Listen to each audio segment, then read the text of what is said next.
Hi అండి అందరికీ. నిన్న వచ్చేసి మా అత్త కొడుకు ఇరుములు కట్టుకుంటుంటే జలడానికి అయితే వెళ్ళానండి. అప్పుడు వెళ్తుంటే మధ్యలో ఒక ఆమె అయితే ఒక ప్రశ్న అయితే అడిగింది, బిగ్ బాస్లో ఎవరు గెలిచారమ్మా అని. నేనైతే షాక్ అయిపోయాను, ఇంత పెద్ద ఆవిడ కూడా బిగ్ బాస్ చూస్తుందా అని. కానీ ఆమెకు తెలియని విషయం ఏంటంటే నేను పెద్దగా బిగ్ బాస్ అవి చూడనండి. ఏమో తెలియదా అండి, కొంచెం ఈరోజు సాయంత్రాన్ని తెలుసుద్దని చెప్పి. ఇంతకీ బిగ్ బాస్లో ఎవరు గెలిచారో తెలుసు కదా అండి, తెలిస్తే కామెంట్ చేయండి. ఇక్కడ ఏం చేస్తానంటే మా బుడ్డ కోడి పిల్లలు పుట్టి 2 రోజులే అయితే అవుతుందండి. ఇంక వాటి కోసం అయితే ఇలా జల్లెడికి అయితే మామూలు గోతాములు కడుతున్నానండి. మొన్న ఒక పాము వచ్చేసి ఒక పెద్ద కోడిని అయితే కరిసింది.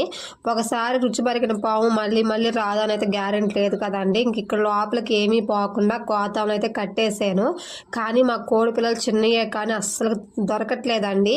నేను మా బావ కూతురు వచ్చేసి ఇంకా కోడి పిల్లలని అయితే ఇలా కప్పెట్టేసామండి. నా వీడియోస్ మీకు నచ్చితే లైక్ అండ్ సబ్స్క్రైబ్ చేసుకోండి. వీడియో ఎలా ఉందో కూడా కామెంట్ చేయండి.